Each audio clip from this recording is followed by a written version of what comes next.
देखिए इलेक्ट्रोफाइल ना आपका खत्म हो गया। अब बताइए रिएजेंट दो टाइप का था, एक इलेक्ट्रोफाइल, दूसरा क्या था आपका न्यूक्लियोफाइल। इलेक्ट्रोफाइल खत्म हो गया, न्यूक्लियोफाइल में हम आते हैं। न्यूक्लियोफाइल देखिए सबसे पहले जानेंगे न्यूक्लियोफाइल का सिंबल। आखिर न्यूक्लियोफाइल का सिंबल क्या होता है। यहाँ पे देखिए न्यूक्लियोफाइल का जो शुरुआत का जो दो लेटर है वह है आपका एन और यू। यहाँ पर लिखिए एन यू। तो बताइएगा दोस्त इलेक्ट्रोफाइल का सिंबल क्या था ई प्लस, तो न्यूक्लियोफाइल का सिंबल होगा आपका N U minus. Okay point number 2 में आ रहे हैं, बताइएगा इलेक्ट्रॉन लविंग स्पीशीज को क्या बोलते थे इलेक्ट्रोफाइल। यहाँ पर देखिए दोस्त वही सेमी कंडीशन है, न्यूक्लियो का मतलब हो गया न्यूक्लियस और फाइल का मतलब हो गया लविंग, तो न्यूक्लियस लविंग स्पीशीज को न्यूक्लियोफाइल बोलते हैं। इलेक्ट्रॉन हेडिंग हाँ फिर वहाँ बोलते थे इलेक्ट्रॉन पुअर स्पीशीज को क्या बोलते थे इलेक्ट्रोफाइल। तो यहाँ पर थोड़ा सा चेंज है, इलेक्ट्रॉन रिच स्पीशीज को बोलेंगे यहाँ पे न्यूक्लियोफाइल। वहाँ बोलते थे इलेक्ट्रॉन डिफिशिएंट स्पीशीज क्या कहलाता था इलेक्ट्रोफाइल। यहाँ पर हो जाएगा आपका दोस्त इलेक्ट्रॉन डिफिशिएंट स्पीशीज को न्यूक्लियोफाइल बोलेंगे। वहाँ पर आपका लेवी फिर था आपका दोस्त लेविस एसिड इलेक्ट्रोफाइल था कि न्यूक्लियोफाइल।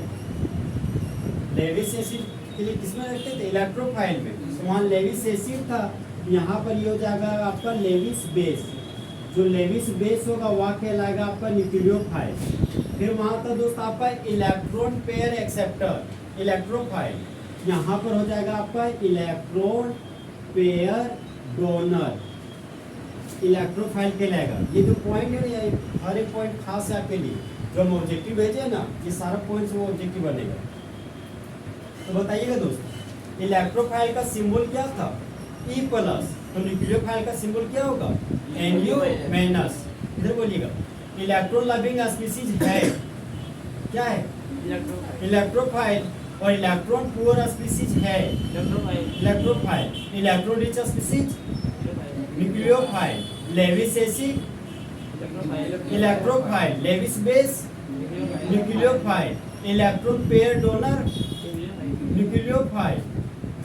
इलेक्ट्रॉन पेयर डोनर क्या है nucleophile, electron pair acceptor electrophile, electron loving species electrophile और न्यूक्लियस लविंग स्पीशीज न्यूक्लियोफाइल। नहीं देखिए मेरा काम है क्रॉस क्वेश्चन करना, क्रॉस कर रहे हैं दिमाग चल रहा है तो चल रहा है, नहीं चलेगा तो फिर तो कहानी आगे बढ़ जाएगा। देखिए न्यूक्लियोफाइल इतना पॉइंट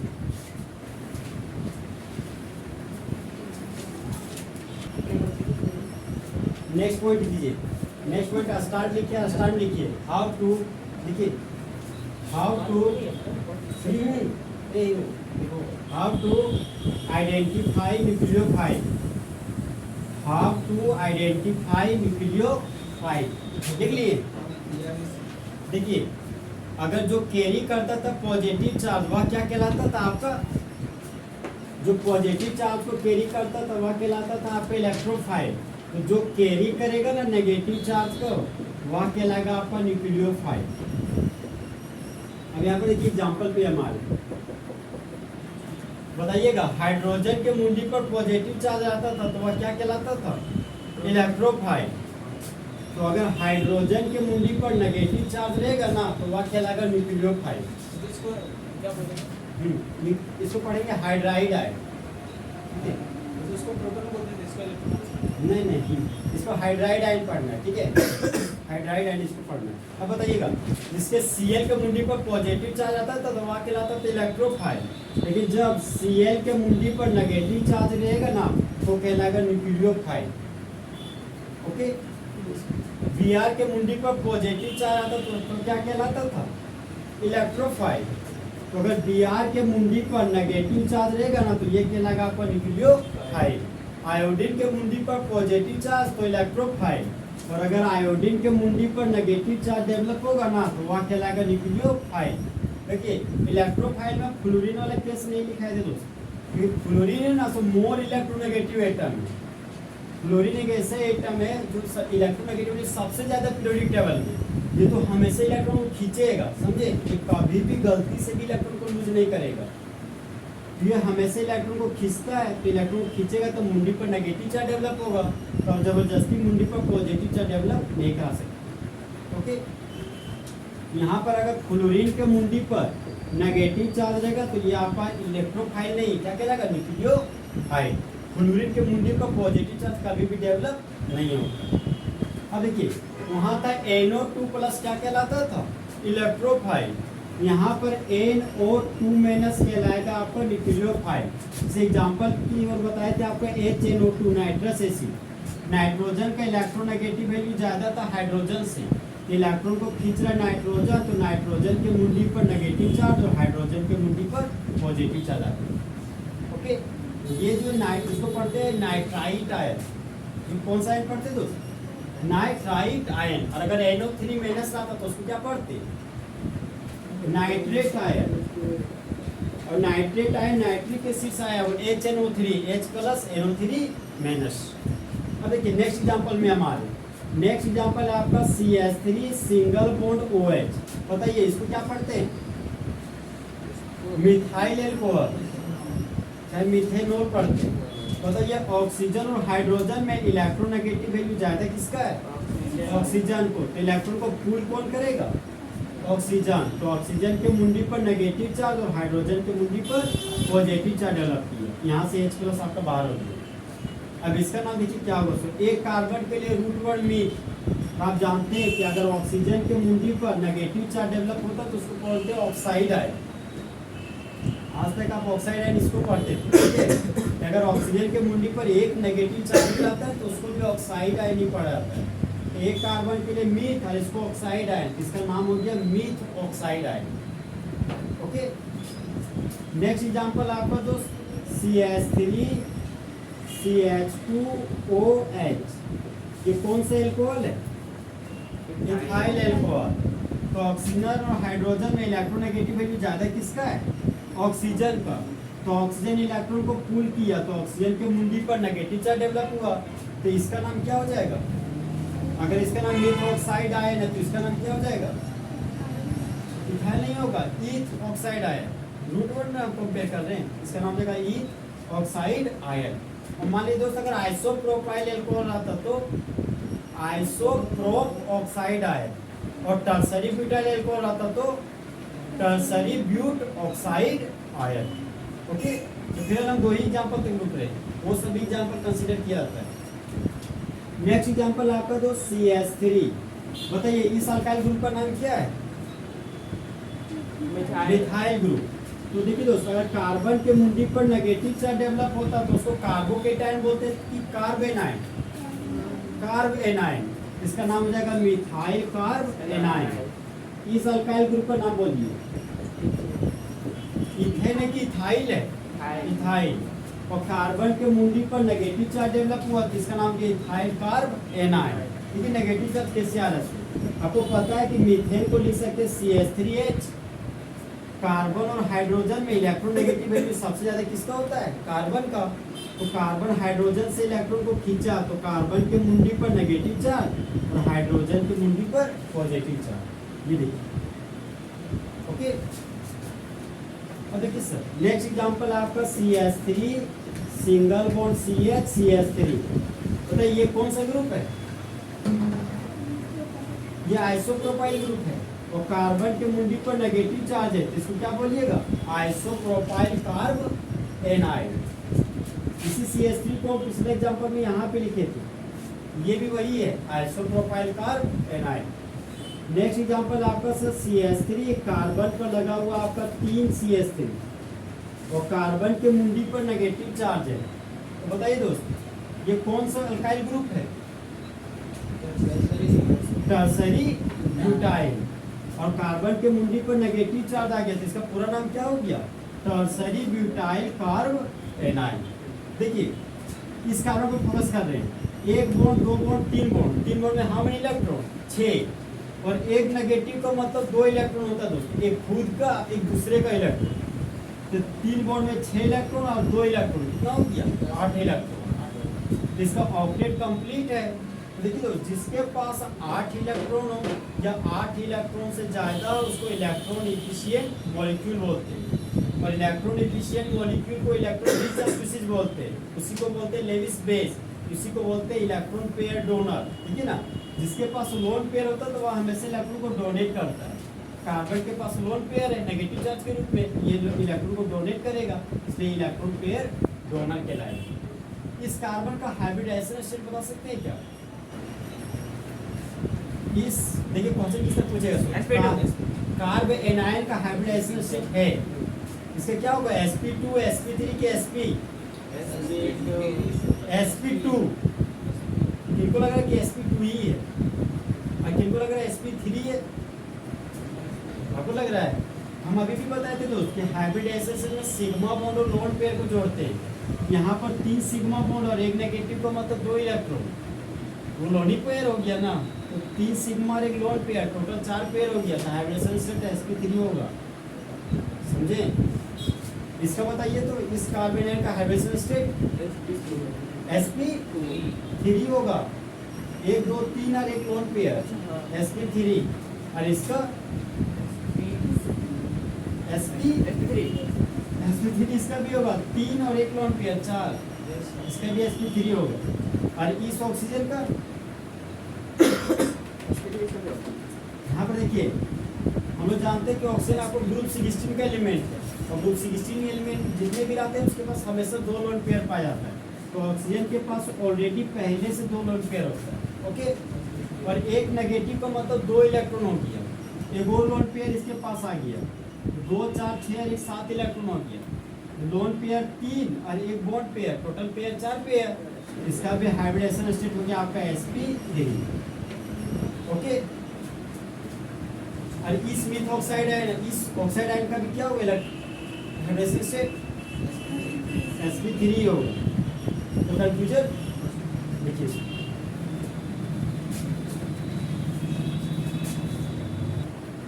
देखिए पॉइंट नंबर 2 लिखिए। पॉइंट नंबर 2 में लिखिए neutral molecule with complete octet, neutral molecule with complete octet. देखिए neutral molecule with complete octet, neutral molecule with complete octet. अब देखिए इसका एग्जांपल, यहाँ पर एग्जांपल जो दे, पहले एग्जांपल मेरे ग्रुप 15 का एलिमेंट। आपको पता हो दोस्तों ग्रुप 15 में रहने वाला एलिमेंट है आपका नाना, पाटेकर, ऐश्वर्या, सब, बिंदास। अब देखिए नाइट्रोजन जब हाइड्रोजन के साथ कंबाइन करता है ना तो अमोनिया बनाता है। फास्फोरस जब हाइड्रोजन से जुड़ता है ना तब फॉस्फीन बनाता है। और आर्सेनिक जब हाइड्रोजन के साथ जुड़ता है ना तो आर्सिन बनाता है। और इसको पढ़ते हैं एंटीमनी, Sp को एंटीमनी पढ़ते हैं। इसका एटॉमिक नंबर 51 है। जब एंटीमनी हाइड्रोजन से जुड़ता है ना तो बनता है अस्टिबीन, और बिस्मथ जब हाइड्रोजन के साथ जुड़ता है तो बिस्मुथीन बनाता है। आपको पता होगा नाइट्रोजन का एटॉमिक नंबर कितना होता है? 7 होता है। अब फास्फोरस का एटॉमिक नंबर अब वैलेंस इलेक्ट्रॉन बोलते हैं 15, और आर्सेनिक का 33, और Sb एंटीमनी, एंटीकमनी 51 रुपया, तो 51 एटॉमिक नंबर। अब बिस्मथ का 83 एटॉमिक नंबर होता है। ओके, तो यहाँ पे देखिए सर, जितने भी ग्रुप 15 के एलिमेंट है ना वह हमेशा 3 ही बॉन्ड बनाते हैं। देखिए ना, नाइट्रोजन हाइड्रोजन के साथ 3 ही बॉन्ड बनाया, 3 बॉन्ड 3 बॉन्ड 3 बॉन्ड। और एक और याद रखिए ग्रुप 15 में रहने वाला एलिमेंट सभी के पास एक ही लोन पेयर पाया जाता है। आर्सेनिक के पास भी एक लोन पेयर होता है, एंटीमनी के पास भी एक लोन पेयर, बिस्मथ के पास भी एक ही लोन पेयर होता है। अब बताइए इसमें नाइट्रोजन का एटॉमिक नंबर कितना होता है? 7। फर्स्ट सेल में 2 इलेक्ट्रॉन, सेकेंड सेल में 5 इलेक्ट्रॉन। तो नाइट्रोजन 3 इलेक्ट्रॉन शेयर किया है। नाइट्रोजन के पास कितना इलेक्ट्रॉन बच गया है? 2 इलेक्ट्रॉन। तो 2 इलेक्ट्रॉन का पेयर एक पेयर हो गया। यहाँ पर नाइट्रोजन के पास कितना लोन पेयर हो गया? 1 लोन पेयर। है बस समझ में? फास्फोरस का एटॉमिक नंबर कितना हो गया? 15। फर्स्ट सेल में 2 इलेक्ट्रॉन, सेकेंड सेल में 5 नहीं 8 इलेक्ट्रॉन, थर्ड सेल में 5 इलेक्ट्रॉन, तो 3 इलेक्ट्रॉन सेव किया, 3 बॉन्ड बनाया हाइड्रोजन के साथ, बचा हुआ 2 इलेक्ट्रॉन को लोन पेयर के रूप में कंसीडर किया। यहाँ पर देखिए दोस्त 3 बॉन्ड में 6 इलेक्ट्रॉन और 2 8 इलेक्ट्रॉन हो गया। अच्छा दोस्त बताइए तो अमोनिया में सेंट्रल एटम कौन है? अमोनिया में सेंट्रल एटम कौन है? N नहीं, नाइट्रोजन। अब फॉस्फीन में फॉस्फोरस, और आर्सेनिक में आर्सेनिक, और एंटीमनी में एंटीमनी, और बिस्मुथिन में बिस्मथ। यहाँ पर देखिए इसके पास 8 इलेक्ट्रॉन कंप्लीट है, तो बताइएगा ये इलेक्ट्रॉन डिफिशिएंट मॉलिक्यूल है कि इलेक्ट्रॉन एफिशिएंट मॉलिक्यूल? देखिए जिसके पास 8 इलेक्ट्रॉन हो जाए, 8 इलेक्ट्रॉन से ज्यादा, उसको electron sufficient electron efficient molecule बोलते हैं, ठीक है। और जिसके पास 8 इलेक्ट्रॉन से कम हो उसको इलेक्ट्रॉन डिफिशिएंट मॉलिक्यूल बोलते हैं। ये आपका इलेक्ट्रॉन डिफिशिएंट मॉलिक्यूल में कंसीडर होगा, ओके। इन पांचों ऑप्शन में जो सबसे ज्यादा जो फेमस है वो आपका अमोनिया है, तो हमेशा अमोनिया ही ऑप्शन में रखता है, और ज्यादा मन किया तो फॉस्फीन, ये सब नहीं रखते, तो इससे नॉलेज भी नहीं है बच्चों, समझे, इसलिए वो कंसीडर नहीं करते एग्जाम्पल के, है बात समझ में। अब ग्रुप 16 में रहने वाले एलिमेंट कौन कौन है, याद है आपको? ग्रुप 16 में रहने वाले एलिमेंट है आपका O, सचिन, से, तेज, पोलर। देखिए ये ऑक्सीजन हो गया, ये सल्फर, इसका नाम क्या होगा? सेलेनियम, इसका नाम होता है टेलुरियम, इसका नाम होता है पोलोनियम। ऑक्सीजन का एटॉमिक नंबर कितना होता है? 8, और सल्फर का 16, और सेलेनियम का 34, और टेलुरियम का 52, अरे 52 है, 52 बन जाओ 52, तो टेलुरियम। फिर आपका पोलोनियम ये होता है 84, ठीक है दोस्त। ऑक्सीजन के पास हमेशा 2 लोन पेयर पाया जाता है ऑलवेज, और ऑक्सीजन जो ग्रुप 16 के एलिमेंट है ना हमेशा 2 ही बॉन्ड बनाते हैं। देखिए अगर ऑक्सीजन हाइड्रोजन के साथ जुड़ेगा ना तो वाटर का मॉलिक्यूल बना लेगा, और जब सल्फर हाइड्रोजन के साथ जुड़ेगा ना तो हाइड्रोजन सल्फाइड बना लेगा, और जब सेलेनियम हाइड्रोजन के साथ जुड़ेगा ना तो सेलेनियम हाइड्राइड बना लेगा, और जब टेलुरियम हाइड्रोजन के साथ जुड़ेगा ना तो टेलुरियम हाइड्राइड बना लेगा, और पोलोनियम अगर हाइड्रोजन के साथ जुड़ेगा तो पोलोनियम हाइड्राइड बना लेगा, ओके। यहाँ पर देखिए सर ऑक्सीजन का एटॉमिक नंबर कितना बोले थे आप? 8, हर सेल में 2 इलेक्ट्रॉन, सेकेंड सेल में 6 इलेक्ट्रॉन, तो ऑक्सीजन 2 इलेक्ट्रॉन सेव किया हाइड्रोजन को, तो उसके पास कितना इलेक्ट्रॉन बच गया? 4 इलेक्ट्रॉन, और 4 इलेक्ट्रॉन का पेयर 2 पेयर हो गया। अच्छा वाटर में सेंट्रल एटम कौन है? ऑक्सीजन, तो ऑक्सीजन के पास 2 बॉन्ड में 4 इलेक्ट्रॉन, 2 6 इलेक्ट्रॉन, 2 8 इलेक्ट्रॉन, तो ऑक्सीजन का ऑक्टेट कंप्लीट है, मतलब ये आपका इलेक्ट्रॉन एफिशिएंट मॉलिक्यूल है। ये आपका लेविस बेस है, जिसके पास लोन पेयर आता है वह इलेक्ट्रॉन को डोनेट करता है, तो इलेक्ट्रॉन पेयर डोनर भी क्या कहलाएगा? न्यूक्लियोफाइल। देखिए ये सारे ऑप्शन सबसे ज्यादा फेमस आपका वाटर है, तो सिर्फ एक ही लिखा है, ओके। नेक्स्ट एग्जांपल में आते हैं। नेक्स्ट एग्जांपल है आपका दोस्त RnH2। देखिए अगर NH3 रहता है दोस्त उसको पढ़ते हैं अमोनिया, अगर NH2 रहेगा ना तो इसको पढ़ते हैं 1 डिग्री अमाइन। क्यों पढ़ते बता रहे हैं, अगर NH रहेगा तो इसको पढ़ते हैं 2 डिग्री अमाइन, और सिर्फ अगर बेलमुंडा नाइट्रोजन रहेगा ना तो इसको पढ़ते हैं 3 डिग्री अमाइन। अब यहाँ पर देखिए सर नाइट्रोजन के पास how many lone pair?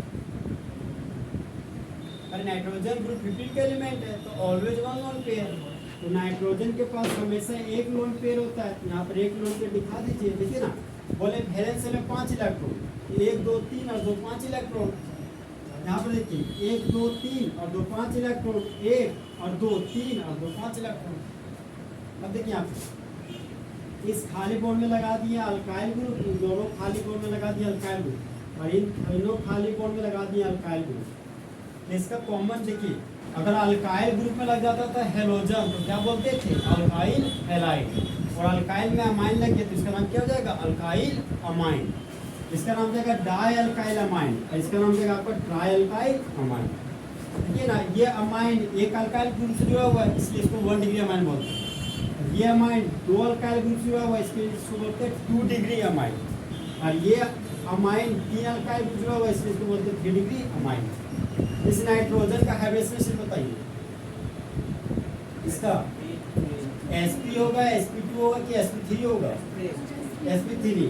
3 sigma bond एक लोन पेयर था, sp3 हाइब्रिडाइजेशन स्टेट। इसका हाइब्रिडाइजेशन स्टेट बताइए तो दोस्त, इसके नाम पहले बताइए। ये ईथर है कि अल्कोहल है? अल्कोहल है। और ऑक्सीजन के पास एक लोन पेयर है कि दो लोन पेयर? दो लोन पेयर। तो ऑक्सीजन के पास दो लोन पेयर। और ऑक्सीजन का वैलेंस इलेक्ट्रॉन, ऑक्सीजन का वैलेंस इलेक्ट्रॉन 5 होता है कि 6? तो एक इलेक्ट्रॉन हाइड्रोजन को शेयर किया, एक इलेक्ट्रॉन अल्काइल को शेयर किया, बस गए 4 इलेक्ट्रॉन। 4 इलेक्ट्रॉन का पेयर दो पेयर। देखिए ये अनशेयर्ड पेयर ऑफ इलेक्ट्रॉन है। इलेक्ट्रॉन का वह जोड़ा जो बॉन्ड बनाना भाग नहीं लेता, उसी को बोलते हैं लोन पेयर। हम बहुत पहले बता दिए, इसलिए बार बार रिपीट नहीं करते उस चीज। नेक्स्ट है आपका ROR। ये बताइए कौन सा फंक्शनल ग्रुप है? कीटोन नहीं है, ये आपका ईथर फंक्शनल ग्रुप है। यही जब पहली बार आया था इसको बोलते थे ईथर फंक्शनल ग्रुप। ये आपका ईथर फंक्शनल ग्रुप है। ऑक्सीजन के पास how many lone pair takes place? Oxygen के पास ऑलवेज 2 लोन पेयर होता है। अब बताइए इस ऑक्सीजन का हाइब्रिडाइजेशन स्टेट है sp, sp2 की sp3 की, ऑल ऑफ दीज। इस ऑक्सीजन का हाइब्रिडाइजेशन स्टेट क्या होगा? sp3।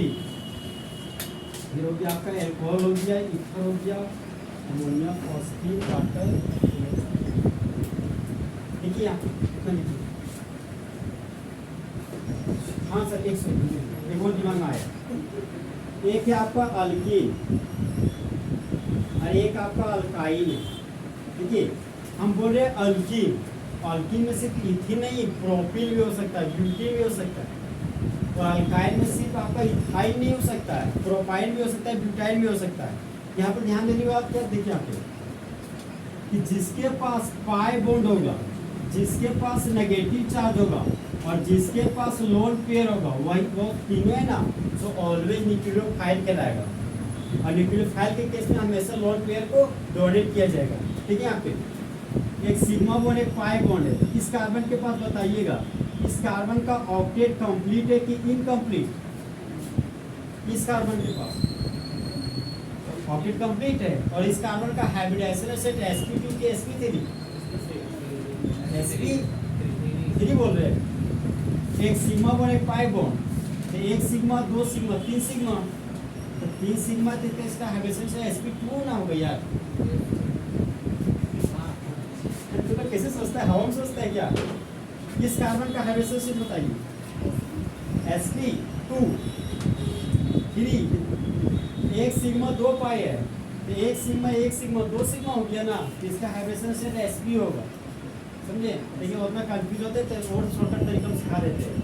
अगर सिंगल बॉन्डेड कार्बन रहेगा ना, तो उसका हाइब्रिडेशन स्टेट हमेशा sp3 होता है।